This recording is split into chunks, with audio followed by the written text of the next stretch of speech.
What is going on, guys? It's Monday, January 29th, and Paintball Room My Week. This week on Paintball Room My Week, New York Extreme have tryouts, PC Katana, Thunder, and Aftershock all have new players, Russian Legion are switching to die, the M2 dropped in price, and there's a mechanical shocker XLS. So this is the end of the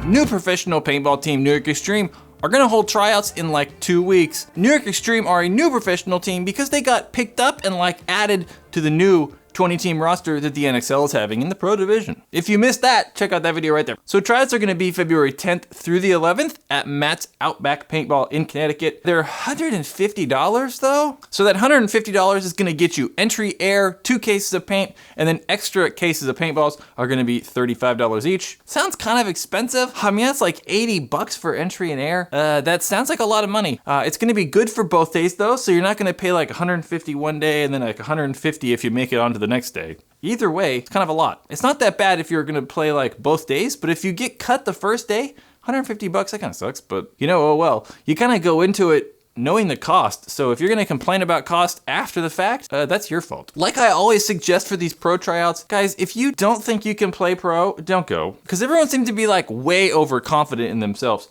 And if you're like, oh, I think I'm good enough, you're not, so don't go. Aftershock have picked up a new player in Jason Stypula. Stypula has spent the last 2 years with the TradeMyGun Outlaws in the pro division, and he was definitely one of the like standout better players, always getting his name like called on the webcast for doing something good. Chicago Aftershock also had tryouts this weekend, and as of right now, me filming this Sunday morning-ish, they've yet to announce anyone or announce they picked anyone up from those actual tryouts.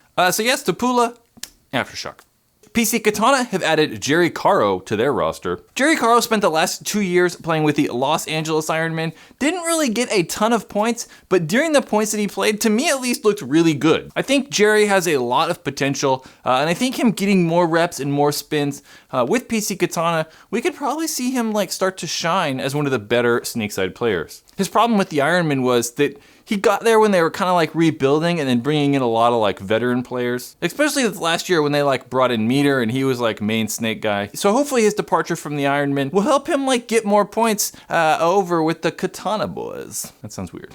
I won't say that again. PC Katana likely picked up Caro because they lost Colin Cherry at the end of the 2017 season. Cherry was actually out this past weekend at the Paintball Combine trying to like show off his skills to the pro teams that were there. Like Edmonton Impact, Dynasty, X Factor, Heat, they were all there.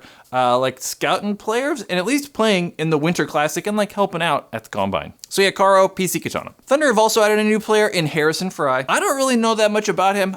He played last year Division 2 with the Bay State Bandits. That's about all I know. I know I've heard his name, but I think that's because like the Bandits have played on the webcast somewhat recently, and I know that name kind of like stands out. I think Thunder are kind of like trying to fill that void that Brandon Morales has left. Morales went to AC Dallas. You can check that video out right up there. So Thunder add a player. Again, I don't know if that makes a difference though, guys. Maybe they'll be a little better. I don't know. Probably not though. Expect to see Thunder probably 15th, 16th place again this year. Probably the biggest news coming out this week is that Russian Legion is switching to die. This last few years, Russian Legion have been a Mac Dev and HK Army team. They used like HK packs and pads and pants and masks and stuff like that. And then Mac Dev paintball guns, primarily the clones. So this year, at least 2018, and then probably into 2019, we'll be using all die gear, all die everything.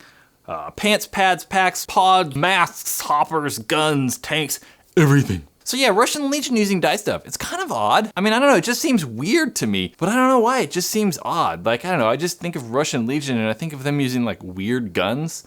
And die is definitely more mainstream than Mac Dev. So I don't know why it feels weird. I don't know. They're using die stuff though. Like I've said previously, I don't know, I don't really care. Like, okay, they're using different products.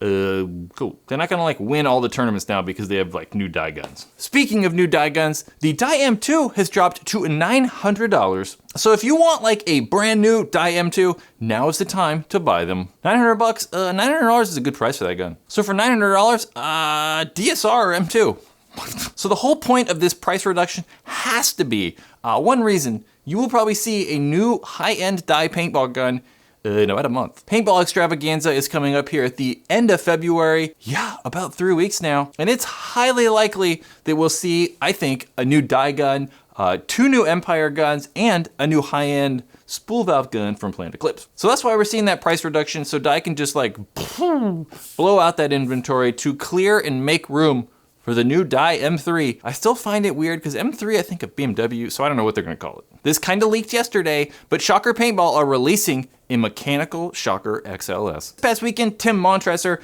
Tampa Bay Damage pro player and DLX Shocker GOG employee, was out at SC Village for the West Coast Open, a 10-man tournament that took place Saturday and Sunday, and he was seen out there using a mechanical version of the Shocker XLS. Ben Silverstein posted these pictures and this quick little video of Tim actually using the mechanical XLS.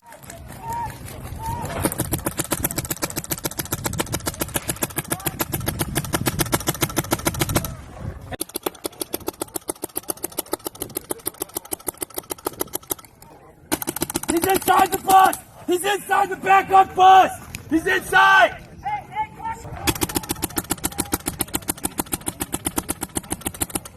Shocker Paintball have confirmed it is coming out. They said in the coming week they will have more information, and then a full press release or like full details, so like prices and colors and availability, will be released at Paintball Extravaganza, like I said earlier, at the end of February. So we have actually a lot of stuff that we think is going to come out at Extravaganza. I do think that there's those new guns from Dye, Planet Eclipse, Empire, and it looks like we're gonna have a mechanical version of Shocker XLS. So I assume what they're gonna do, kind of like Planet Eclipse, is you can probably buy the frame alone, maybe for about $150, or maybe they'll have a bundle package where you'll buy just a regular Shocker XLS that comes with that electronic frame and a mechanical frame, maybe like for an extra $100. I don't know, we'll see though, but I imagine that frame's gonna be in that $150 to $200 price. It's kind of cool. I like it. It's pretty neat. Question for you. Would you rather have a Planet Eclipse G-Mech or the mechanical version of the Shocker XLS? Let me know in a comment below. I'm curious. I think I'd probably choose G-Mech still. To see more of these paintball ruin my weeks, do hit that rectangular box right up there. Make sure to subscribe and hit that notification to get notified every Monday of new Paintball Ruined My Week news recap weekly video show segment thing.